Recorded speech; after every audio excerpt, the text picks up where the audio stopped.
Be me 23, invisible to world. Living inside silent walls of empty apartment.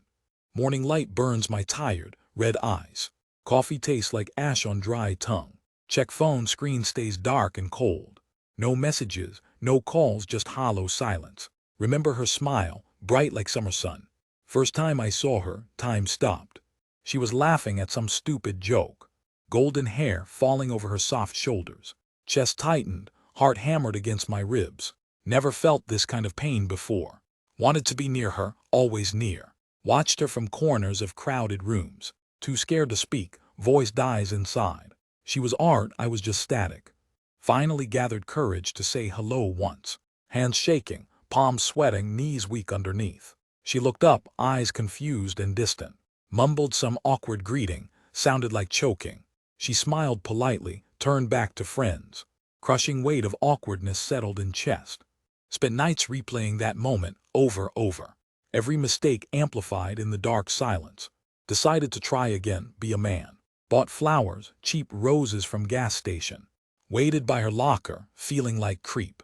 She arrived, talking loud with tall guy. He was confident, loud, taking up space. I shrank back into the gray shadows. Dropped flowers in trash, walked away fast. Felt stomach twist into tight, painful knots. Love is a sickness, no cure found. Days turned into weeks of silent watching. Finally, she noticed me staring one day. She approached, asked if I was okay. Frozen, couldn't breathe, world spinning around me. Managed to nod, forced a weak smile. She touched my arm, skin burned hot. Said she sees me around, quiet guy. Hope sparked in the center of chest. Maybe she sees the man inside me. We started talking, small words at first. Texts late at night, emojis and jokes. Felt like flying, felt like real life. She told me her secrets, her fears. I listened, absorbed every word like gospel. Thought this was it, the real thing. Thought I found the one who stays. Late November, sky gray and heavy rain. Asked her to dinner, just us two. She hesitated, bit her lip, looked away. Said she didn't see me that way. Said I was like a brother, maybe. Words cut deeper than any sharp knife. Brother, the word echoed in empty head. Forced a laugh, said it was fine. Walked home in rain, water hiding tears. Phone buzzed later, text from her again. Hope things aren't weird between us now. Stared at screen until battery died out. Something broke inside, snap echoed in ribs. Stopped going out, stopped eating, stopped living. Shadows in room grew longer, darker, colder. Saw her with him the next week. Holding hands, laughing, sharing warmth I craved. Felt bile rise in back of throat. Ran to bathroom, wretched until empty inside. Mirror showed a ghost, pale and hollow. Eyes sunken, dark circles like bruises there. Need to talk to someone, anyone please. Called my sister, she always knows what to do. Phone rang 4 times before she answered. Voice impatient, background noise loud and chaotic. What is it? I am busy working. Tried to explain the pain, the darkness. Just a girl, get over it, Evan. Her words were cold, dismissive, sharp ice. Men are so fragile these days, really. She laughed, sound grated on raw nerves. Focus on career, stop being so soft. You have privilege, use it, stop whining. Line went dead, silence returned to room. Sat on floor, phone loose in hand. No one hears, no one really cares. The statistic flashed in mind, 4 times. 4 times more likely to end it. Sister posted online later, mental health meme. Check on your friends, the caption read. Hypocrisy tasted bitter, metallic in my mouth. She didn't check, she didn't even listen. I am just a burden to them. Just an outline of a man, fading. The void calls, promising peace and quiet. No more rejection, no more awkward silence. Stood up, legs heavy like lead weights. Walked to the window, looked at city. Lights blurring through the rain on glass. Everyone down there has someone to hold. I have only the dark and cold. Raindrops mimic tears on the cold glass. Her face haunts the reflection, ghost light. Just a girl, my sister had said. But she was the sun I orbit. I remember the day we first met. Library silence broken by her soft sneeze. Bless you, I whispered, voice cracking badly. She looked up, green eyes piercing mine. I forgot my name, forgot how to breathe. Thanks, she smiled, returning to her book. I sat there, paralyzed by sudden love. Social skills vanished, replaced by pure panic. Wanted to speak, to say something smart. Instead, I knocked my heavy bag over. Pens and papers scattered across the floor. Face burned red, heat of 1,000 suns. She helped me gather them, kindness stinging. "You are Evan, right?" she asked casually. She knew my name, my heart stopped. "Yeah," I managed, a pathetic small squeak. That was it, the peak of us. Obsession grew in the silence that followed. I watched her from afar, a coward. Learned her schedule, her likes, her laugh. Never made a move, fear held me. Fear of rejection, fear of being seen. I focused on work, built a career. Money would make me worthy, I thought. Suits, watches, car, the successful man mask. But inside, just a scared little boy. Years wasted chasing a shadow of her. Then came the post, the engagement ring. Not me, never me. Someone loud, confident. He didn't stutter, didn't drop his bag. He took what I could only dream. The wedding invite was a paper tombstone. I went, tortured myself with the sight. Saw her happy, glowing without me there. Realized I was just background noise, static. Came home to this empty, expensive box. Sister calls, tells me to move on. Move on to what? There is nothing. The career is ash, the money dust. I turned from the window, decision made. This life is a suit that chokes. I need to shed it, strip it. Look at the phone, buzzing on floor. Another lecture, another demand to be strong. I leave it there, blinking in dark. Walk to the door, hand on knob. No luggage, no plan, just the exit. Open the door, hallway stretches out long. Walk away from the lease, the title. Elevator, ride down, feels like a burial. Ding, the doors open to the lobby. Night concierge nods, I do not respond. Push the heavy glass doors to street. The city roars, a beast waking up. Rain soaks the expensive suit in seconds. Cold water washes away the lawyer's skin. I am just a man in rain. I start walking, no destination in mind. The sidewalk is hard, unforgiving and real. Pass a couple huddling under an umbrella. They laugh, sharing warmth I'll never know. A pang of jealousy, sharp and familiar. But I keep walking past the pain. The city lights blur into streaks of neon. I am a ghost haunting the streets. No one looks at me, no one cares. This is the freedom I was promised. The freedom of being absolutely, truly alone. My shoes splash in puddles of oil. Expensive leather ruined by the dirty water. I do not care, I feel lighter. The heavy burden of expectation is gone. No more bills, no more fake smiles. Just the rhythm of rain and footsteps. I walk until the buildings change shape. Glass towers turn to brick and grime. The smell of garbage replaces the perfume. I have crossed the line, invisibly drawn. Shadows here are deeper, hiding broken things. I fit right in, another broken thing. A man asks for change, hands shaking. I give him my wallet, keep walking. He stares, confused, but I am gone. I don't need ID, don't need cash. I am shedding the skin of Evan. Becoming something else, something less and more. The night embraces me like a lover. Cold, damp, but honest in its indifference. The cold rain triggers a sharp memory. I close my eyes against the neon. Not the grime, but her light returns. Flashback to 2 years ago, back then. I was still Evan, the invisible man. Working double shifts at the warehouse daily. Spine compressed, hands covered in gray dust. Coming home to a silent, empty room. No one called, no one ever checked. I was a ghost even back then. But I had one small, secret ritual. A coffee shop near the factory gates. I went there for the cheap caffeine. And then I saw her, the light. She was behind the counter, smiling softly. My breath caught in my dusty throat. She looked like she belonged elsewhere, perfect. I walked up, boots heavy and loud. Mud tracked on the pristine white tiles. I felt the shame burn my neck. I tried to order, my voice cracked. "Black coffee, please," I managed to whisper. My hands shook as I reached out.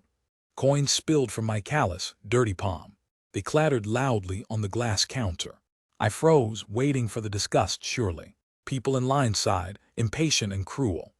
I wanted to vanish into the floor, but she did not sigh or glare. She laughed, a sound like silver bells.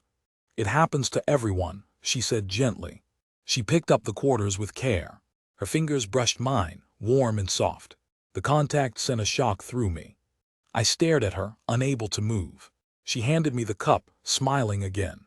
"Have a good shift," she told me. I nodded, turning away, heart pounding hard.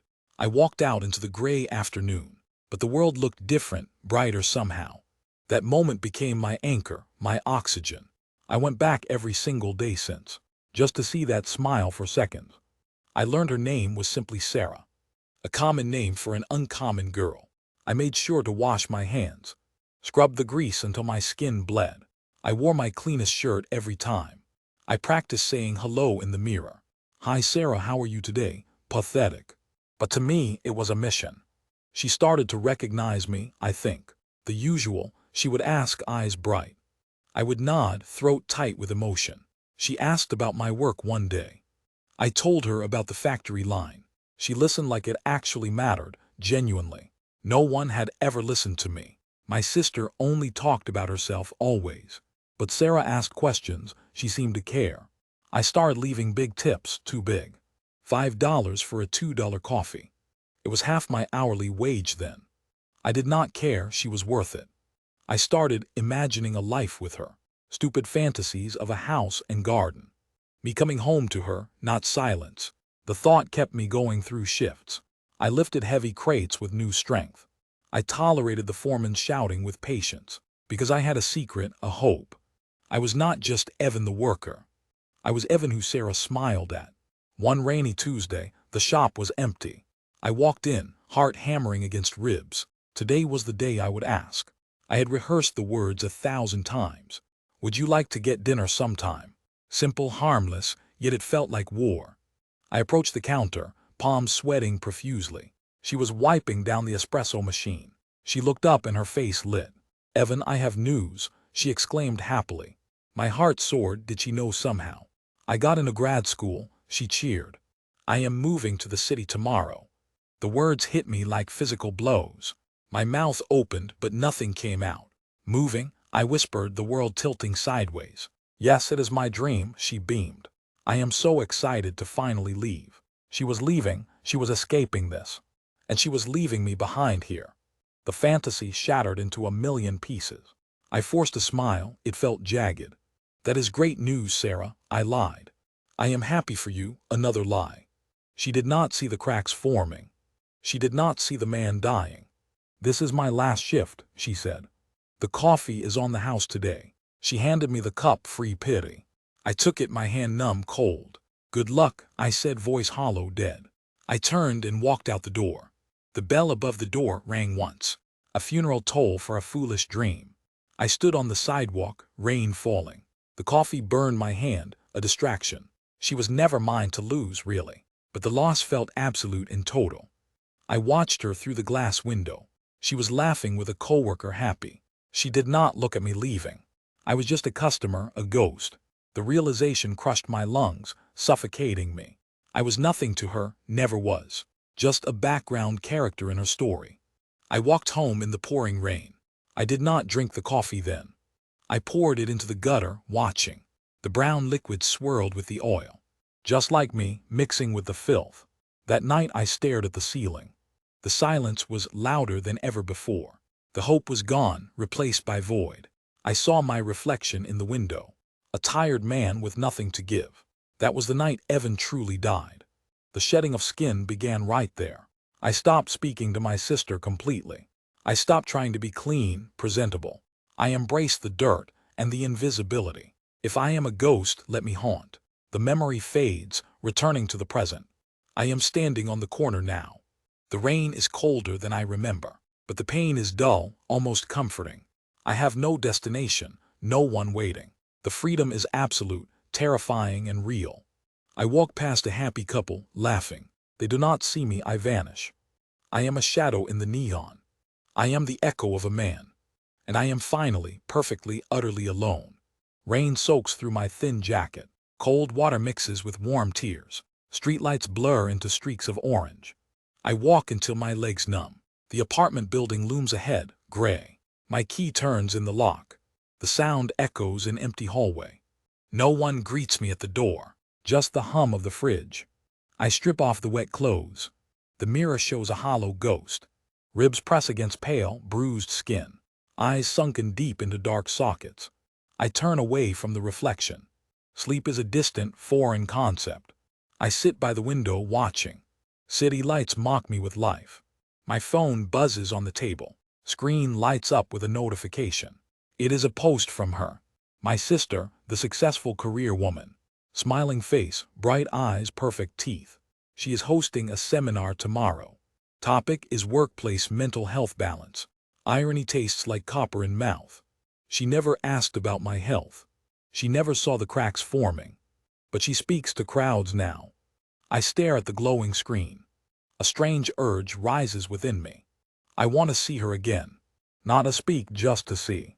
Maybe she has changed, grown softer. Maybe she understands the darkness now. I decide to go to her. Morning comes with a gray light. I dress in my only suit. It hangs loose on my frame. The fabric smells of dust, disuse. I look like a scarecrow dressed up. The venue is a glass tower. People in expensive suits rush past. They look through me, not at me. I am invisible in the crowd. I slip into the back row. The room is cold, air-conditioned. Rows of chairs filled with nodding heads. She stands on the stage, radiant. Her voice is confident, sharp, clear. She clicks a remote, slides change.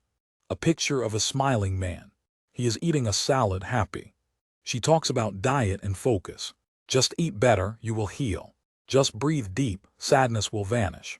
The audience scribbles notes, entranced, blind. My hands grip the armrests tightly. Knuckles turn white under the skin. She laughs at a joke made. Something about men being too fragile. The crowd chuckles along with her. A fire burns in my chest. It is not anger but grief. She truly believes what she says. She thinks pain is a choice.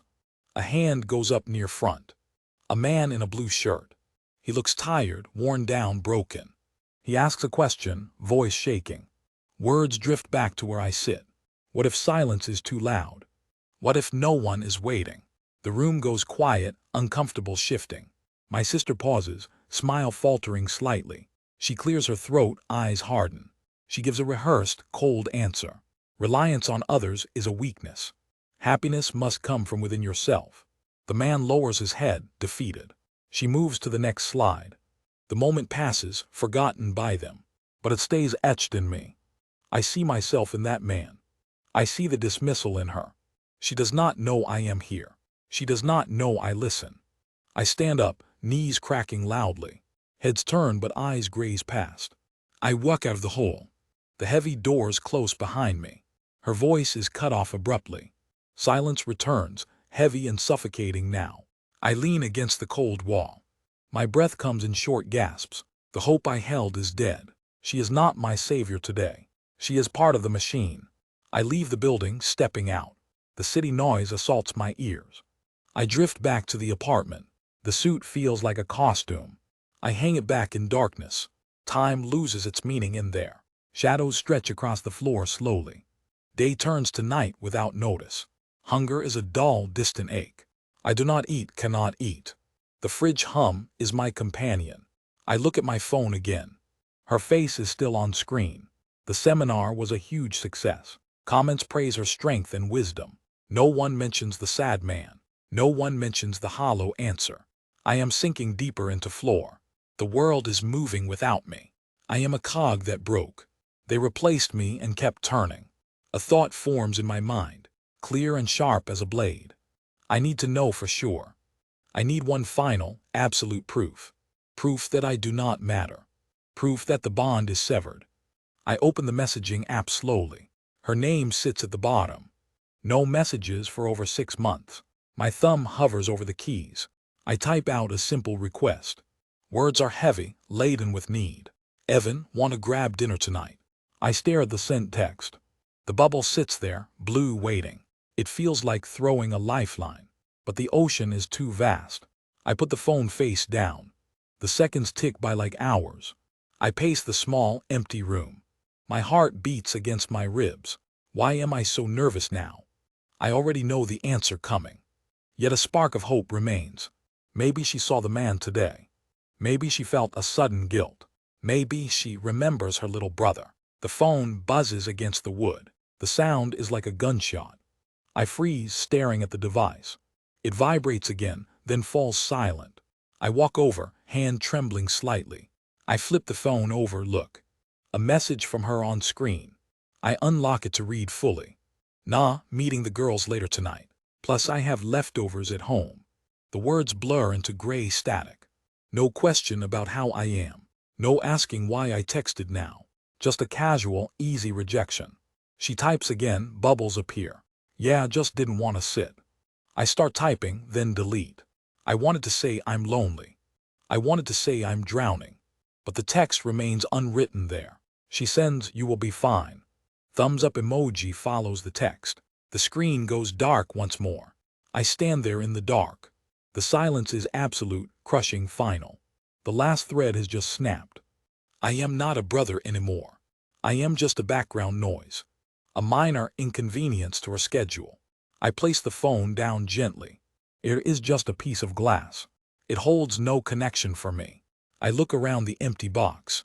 There is nothing here for me. No warmth, no love, no future. The decision settles in my chest. It is not frantic or loud. It is quiet, calm, and cold. Like the rain in the gutter. I walk to the bathroom cabinet. The fluorescent light buzzes overhead. I open the mirrored door slowly. The orange bottle sits on shelf. Prescription from a doctor long ago.